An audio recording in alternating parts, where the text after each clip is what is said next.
Good morning, Steeler Nation. You are listening to and watching the New Standard Podcast.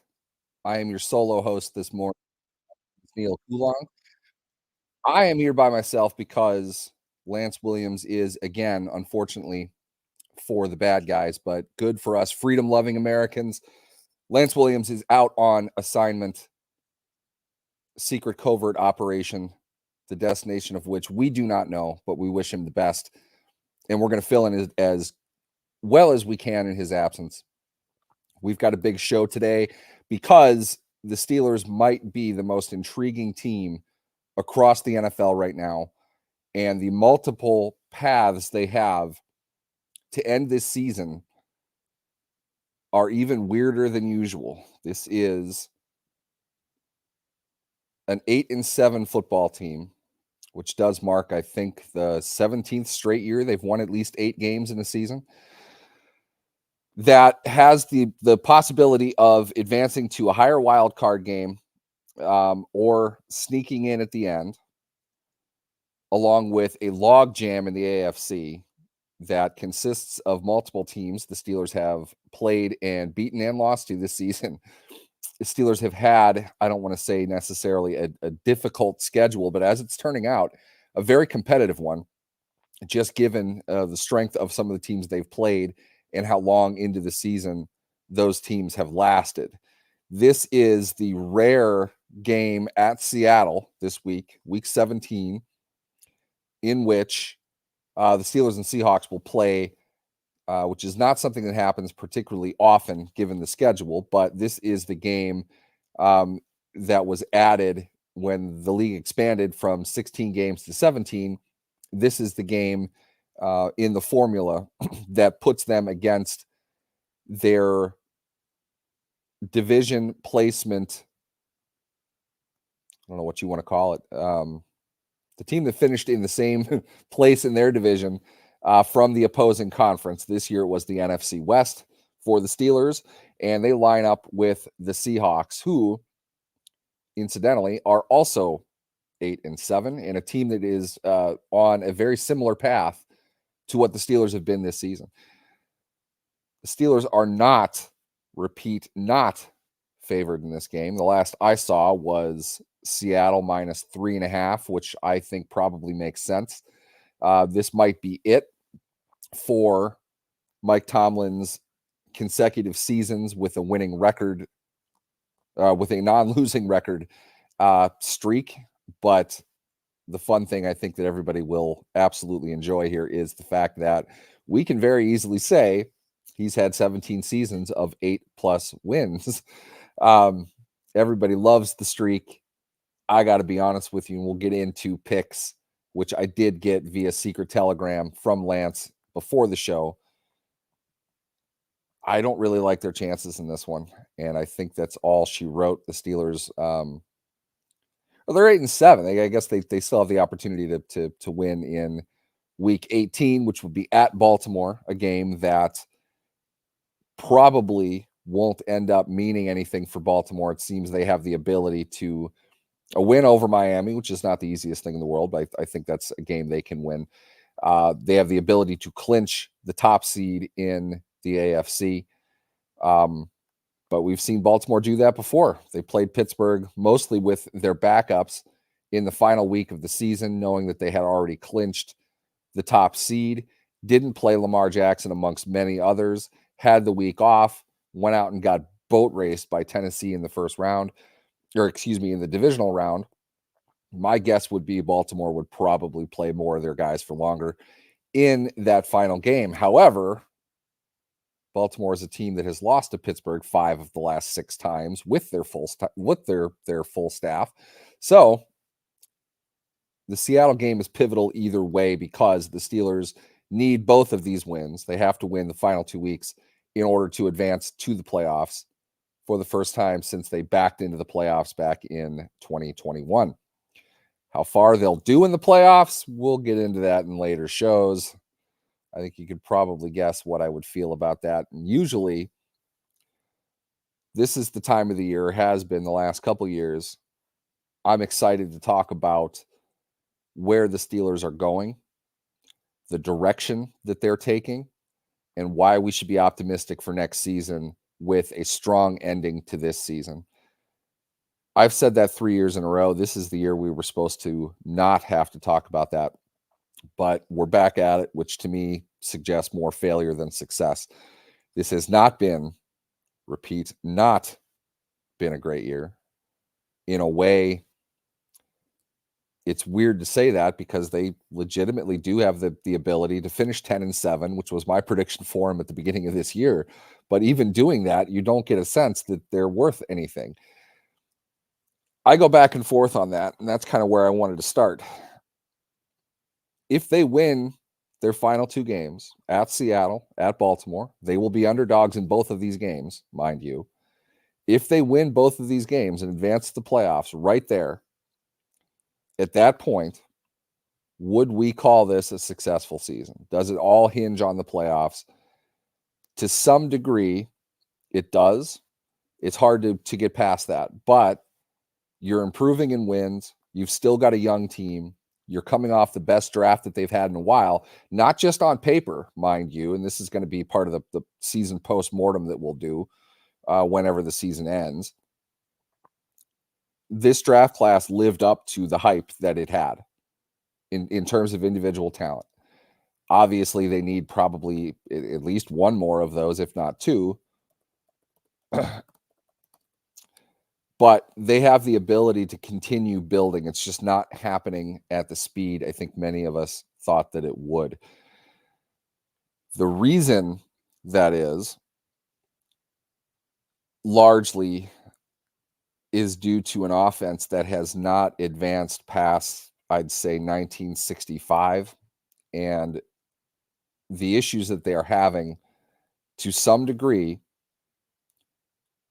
have to do with their quarterback position. And the reason that's important is because the Steelers are facing a unique quarterback issue.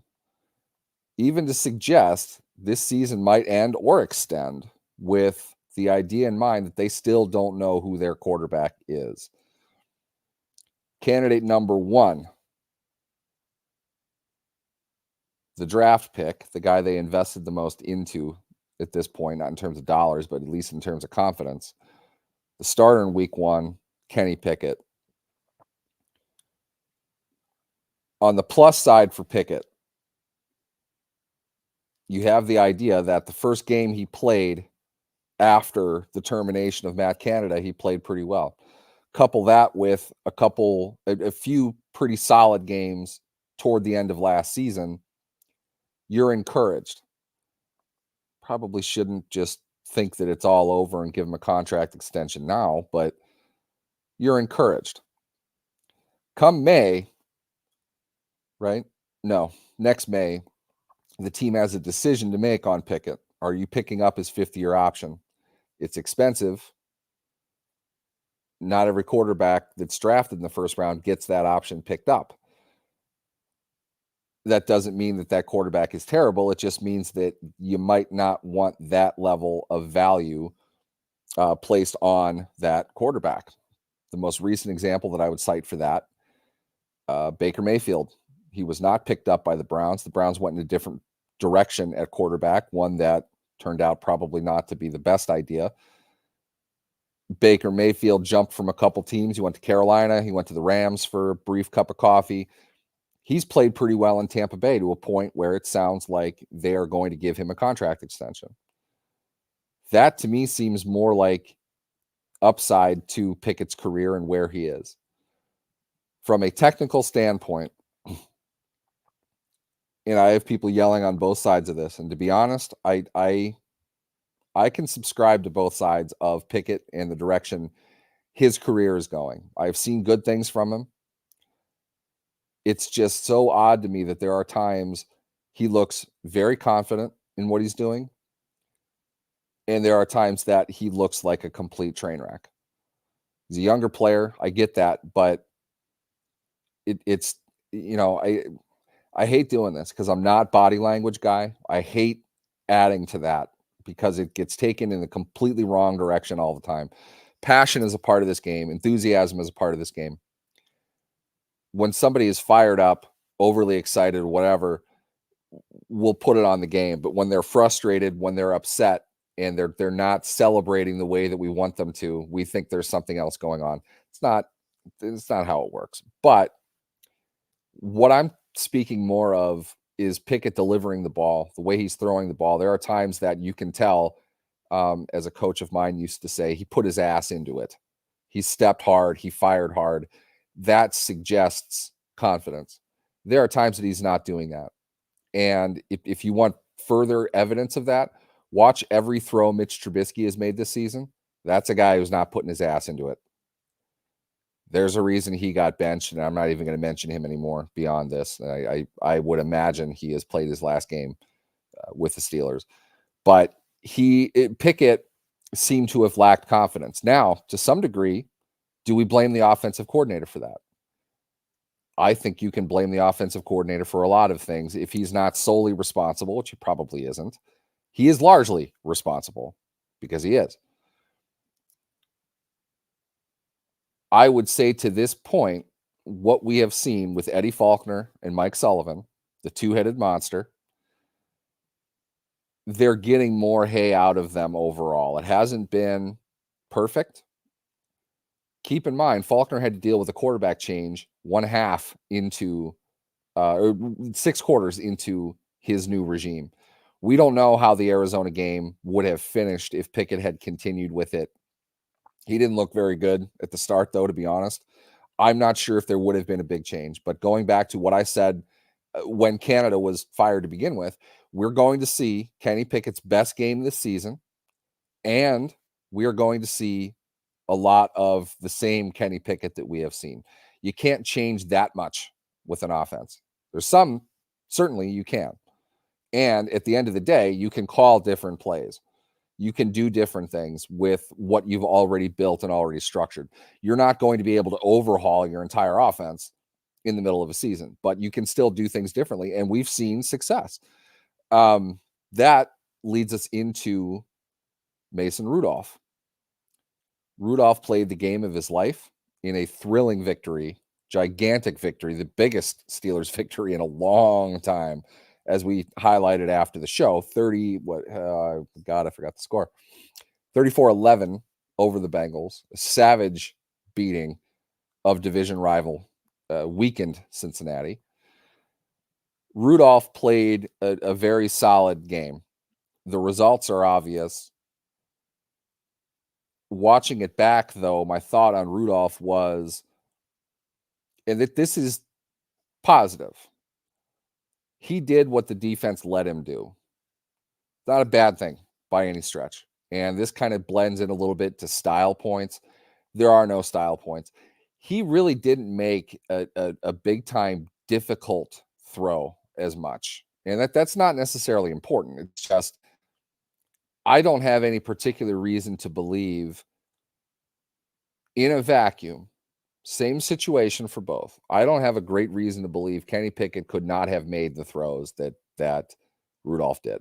In truth, and this is fair, this is reasonable, the Bengals defense probably played its worst game of the year. They were horrible. A lot of mistakes, a lot of miscues. I'm not sure exactly what they were trying to do, but it was miserable. That it's compounded by the fact that their quarterback giving the ball away like a Pez dispenser, certainly in the first half. 2 horrendous interceptions. The third one was a great play by Alex Highsmith. Tough throw. In Browning put it where he wanted it to go, but Highsmith shouldn't have been where he was. It's a good defensive play call and a great defensive play by a great player. The 2 interceptions that he threw prior to that, though, were awful. Their offense could not move. And credit to Rudolph and the Steelers' offense for slamming the foot on the throat and putting Cincinnati out of the game early. That's exactly what they had to do. Rudolph did what he was supposed to do in that game. It was a 7-yard skinny post to George Pickens. George Pickens got the benefit of the off corner running into the safety who's coming downhill to tackle him, knocking both of them over, and then taking out the third pursuer. that allowed Pickens to square his shoulders and get upfield. The dude can run. It was a foot race at that point. The Steelers executed the play they needed to make, but that's more of a miscue on the Bengals than it is on anything else. Pickens made another big play, which was probably a little bit more talent based. But I don't think that Rudolph was making AFC Offensive Player of the Week types of throws. The defense allowed him to do a lot of these things. Really bad game for Cincinnati. I'm trying to be objective, but good for Rudolph for stepping up and doing that. He hasn't played in a long time. How much pressure is on him in that game? By rights, he shouldn't even be on the team. If the NFL had not expanded the roster to include an emergency quarterback, we have every reason to believe Rudolph wouldn't have been on the team. They signed another quarterback to replace Rudolph Trace McSorley was brought in as the practice squad guy. They have 4 quarterbacks on this team. I don't know how many times they've had 4 quarterbacks, but when they did, it's usually late in the season like this. The Steelers did not go into this thinking that Rudolph was going to be as successful as he was, but he did what he was supposed to do, made a few mistakes, but by and large, he played a very solid game. I think that might have been the best quarterback game the Steelers have had this season. Certainly among the top 3, and certainly none that Mitch Trubisky ever appeared in. Good for him for doing that. Put the two together. Pickett versus Rudolph. Pickett coming off injury. It's been his job. Rudolph, the hot hand, coming off the right performance against a floundering defensive team that helped him out a lot with what they were doing. My guess would be they can afford to wait on Pickett if Pickett's not 100% and raring to go. If Pickett was close enough to play, he would have probably played Saturday. For Tomlin to basically say Pickett needs to be 100% before Rudolph is coming in, I think we can say that Rudolph is going to be the starter. With that, you are looking at an even more pressure-filled game for a quarterback who's made, 11 career starts, been around for a long time. You need Seattle to make the same types of defensive miscues that Cincinnati did if you want those types of results. I'm sorry, there's just no other way to break that down based on what Rudolph has done in his career.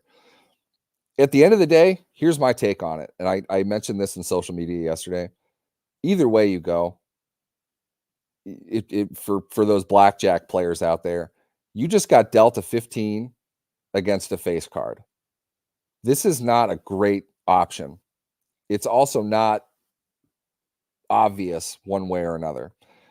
When you accept the fact, and nobody can, in the cult of quarterbacks that's become Steeler Nation right now, when you accept the fact that it is possible, both Pickett and Rudolph can get on the plane from Pittsburgh, fly to Seattle, not an easy place to play. They've won 5 of 7 there this year, and they're an 8-7 team. It is possible for either of them to play poorly. In fact, I might argue that that's the better bet, whoever it is. You might get bad quarterback play from either one of them. If that's the case, you have to go with your gut. There's not much else to go with. Either of them could have a good game. I can't dispute that. But I think if you're Rudolph, you're playing for a little bit more. This is not something you're going to hear Tomlin speak to. If you're Rudolph, you're playing for more because you're playing for a backup quarterback job in the NFL. He's going to think he's going to play look to compete as a starter. Of course, he's going to say that. If he can put back-to-back games together, he can go down the Josh Dobbs gravy train, which is to say a collection of 1, maybe 2-year contracts to be a veteran quarterback somewhere to fill in. And if you look at this season, that position has become hugely valuable. Just today in Washington, Sam Howell got benched. Jacoby Brissett has taken over for him. In New York, Tommy DeVito, who was backing up Daniel Jones and Tyrod Taylor, is getting benched for Taylor, who just came back from injury. all of those guys are basically veteran minimum level players who have gotten playing time and gotten the ability to boost their stock through the rest of the league. You need backup quarterbacks. Bison legend Easton Stick is now starting in Los Angeles for Justin Herbert. Let's just ignore the level of output that he's putting out right now. Easton Stick is a good backup quarterback. Mason Rudolph would be playing for millions upon millions of dollars, and honestly, playing for a career. Because again, he sat in free agency for a long time. Nobody signed him. Pittsburgh elected to sign him to bring him back because the league said you can dress a third quarterback who's not going to count against your roster. Counts against your practice squad spot. You can't elevate somebody, but you get an emergency in-game quarterback. That's the only reason Rudolph is on the roster. To get 2 starts from that spot is pretty remarkable, and it does show the level of injury we've seen across the NFL. And the Steelers, of course, have to be special and bench their backup because he's that bad. That gives Rudolph an opportunity to extend his career in this game. To me, it almost seems like that would create a little bit more internal fire, if you will. Put in the fact that you're looking at an extra day of prep, which might be swallowed up by travel. That's a long flight from Pittsburgh to Seattle. You get an extra day as the starter, and you have the confidence going into that game. It's important, obviously, to capitalize on that, but you have the ability to go with something that worked, and it was easily your most productive offensive game of the season. I think all of that said, regardless of Kenny Pickett's, the status of Kenny Pickett's leg, you got to start Rudolph. I think that's what they're going to do. With that, what do you need to do with Rudolph to be successful? You've got to, people are going to love this, but you really have to keep it short.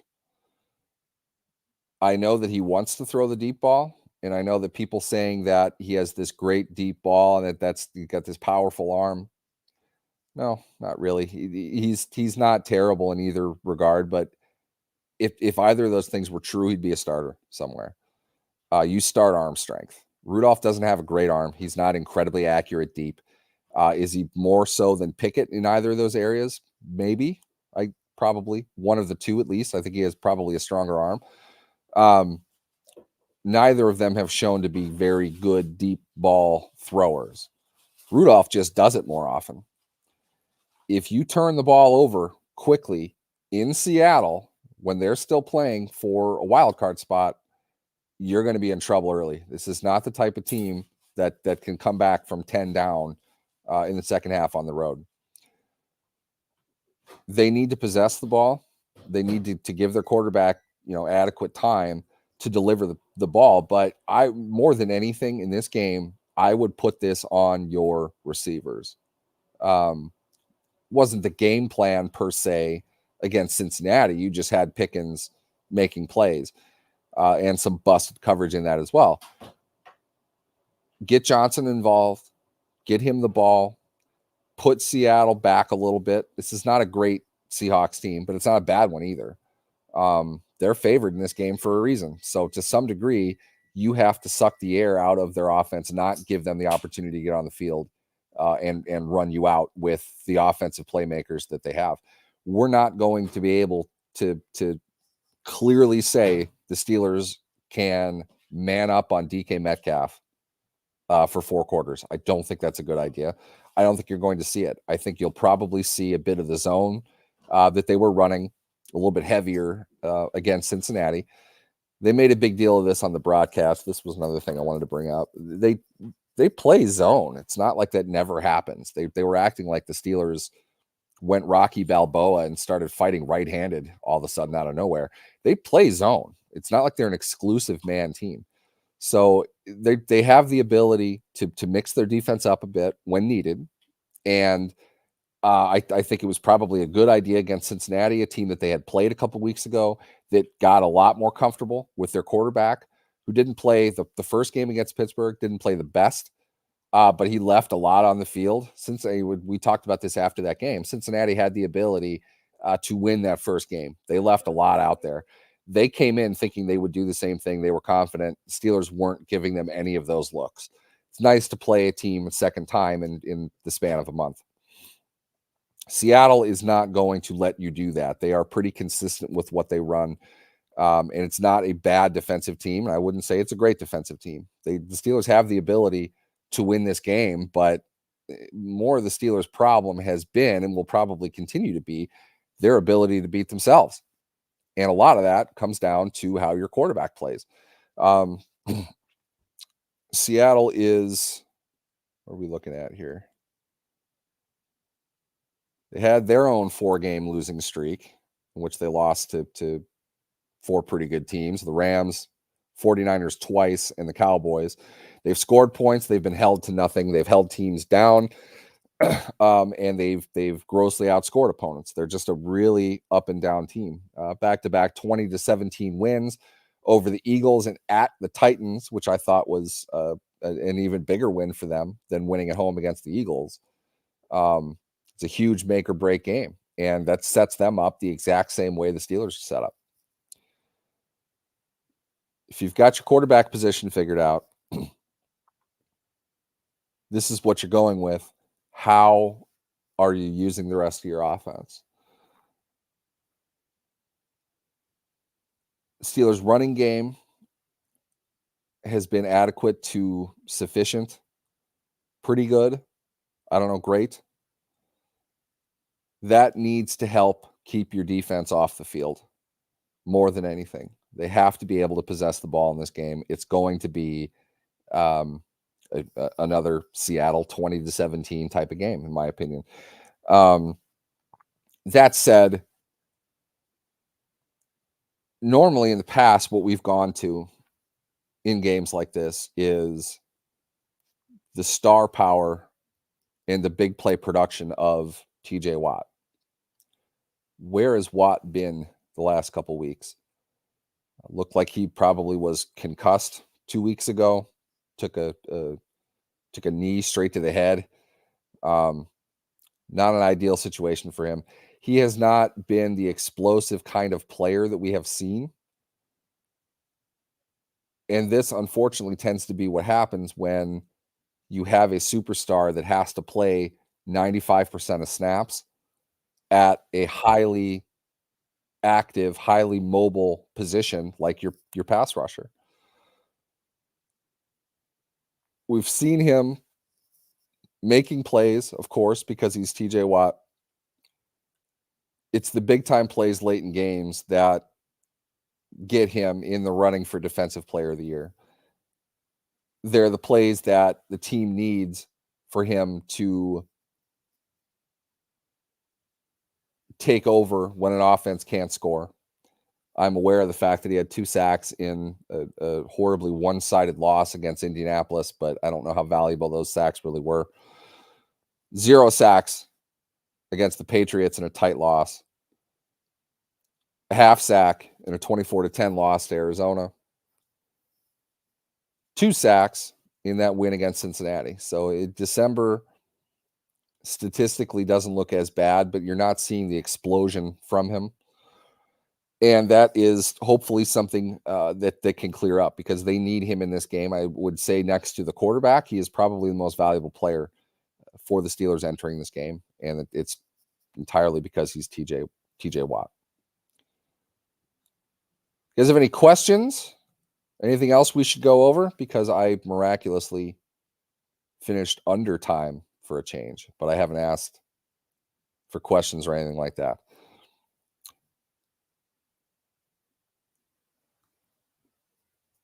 Going into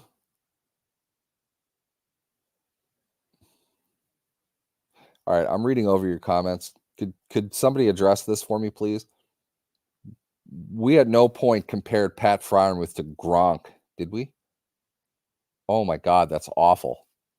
Please don't tell me you ever did that. Bad. Shame on you.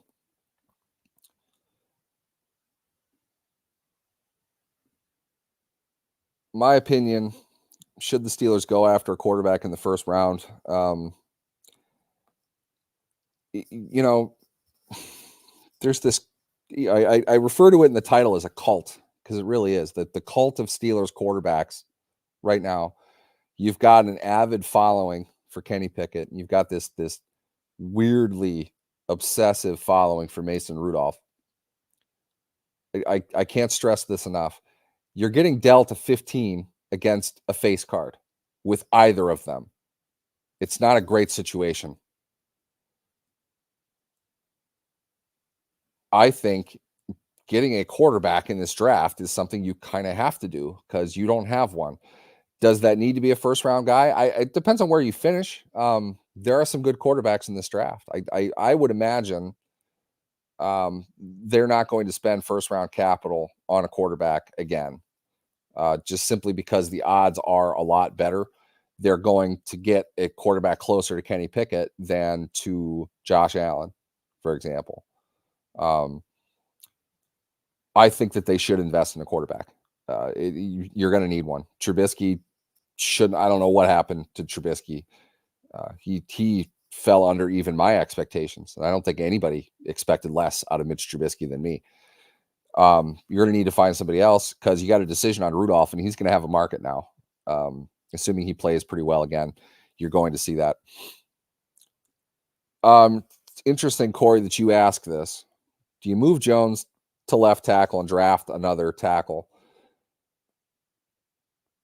I would say odds are very good they're going to draft a tackle. I wouldn't be surprised to see kind of a classic Colbert drafting tackle / guard combo kind of guy.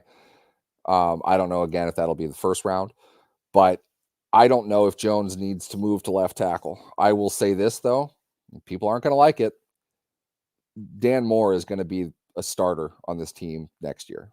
They're not getting rid of Dan Moore. Not after 3 years, not after the fact he still makes way under market for a starting offensive tackle, certainly at the level of experience and reps that he has gotten to this point. They're not going to get rid of him. Could somebody take his job? Sure, it's possible, but he's going to be on the team, and I would bet he'll start for the better part of the season. Now ask me if Chucks is going to be on the team. Nope. I think I have a better chance of being on the Steelers next year than Chuck does. I do think Andy Weidl leaves. My only thing has been his star has been on the rise. People have known about Andy Weidl when he was with Philadelphia, with what Philadelphia has put together. His fingerprints are on that. To go with Pittsburgh and to have had the draft that he just had, I'm not saying that he is the one that made the call, but he's a part of the group that did. Couple that with his past experience, he's going to get GM looks. That's a guarantee. You never can quite assure a general manager of getting a job, but I would find it pretty hard. He's not going to get interviews. And when you get interviewed, typically you tend to land in one of those positions eventually. The question is whether he leaves this year. I don't know if he will leave this year or not, but the interesting speculation that surrounds it is oftentimes you have a general manager, head coach combination set up ahead of time. Andy Weidl and Mike Tomlin in Washington is going to give bloggers a lot to write about from now until Black Monday. Would not surprise me if that was something that Washington would really like. I don't think Pittsburgh would let that happen, but it wouldn't surprise me if Weidl is in the conversation for a lot of places.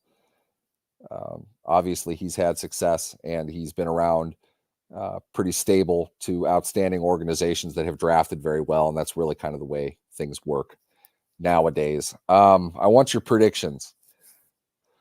Write out your predictions. I'm going to go over this game 10,000 foot level. This to me, Seahawks -3.5 doesn't surprise me. I would have put 3. Typical home field, and it's a good home field. Seattle typically plays well, and any team traveling cross country typically does not play as well. These games tend to favor the West Coast teams, and vice versa when they travel east. With that, I think Seattle will win this game. Unfortunately, I do think the we have to put all of the streaks eggs into the Baltimore basket in the final week, which will be really unfortunate because here's the way I see this playing out. I think Pittsburgh loses this game. I think the quarterback is not going to play as well as the quarterback played last week. And with that, you're going to have everybody yelling, screaming, gnashing teeth over needing to put the other guy in. I'm not even committing to either quarterback. Whatever it is, that's going to be the result, though. Tomlin will be an idiot for whoever it is he starts a quarterback who doesn't perform particularly well. And Tomlin will need to put the other guy in, which may or may not even do. I don't know. But they're going to have to win against Baltimore and then have 5 other things happen for them to make the playoffs. So they're not going to be eliminated in this loss, but that's how it's all going to play out. We're looking at 9-6 Seattle. That's interesting. Of course, put is 6-9. Can't avoid that one. 24-17 Seattle. 31-21 Hawks.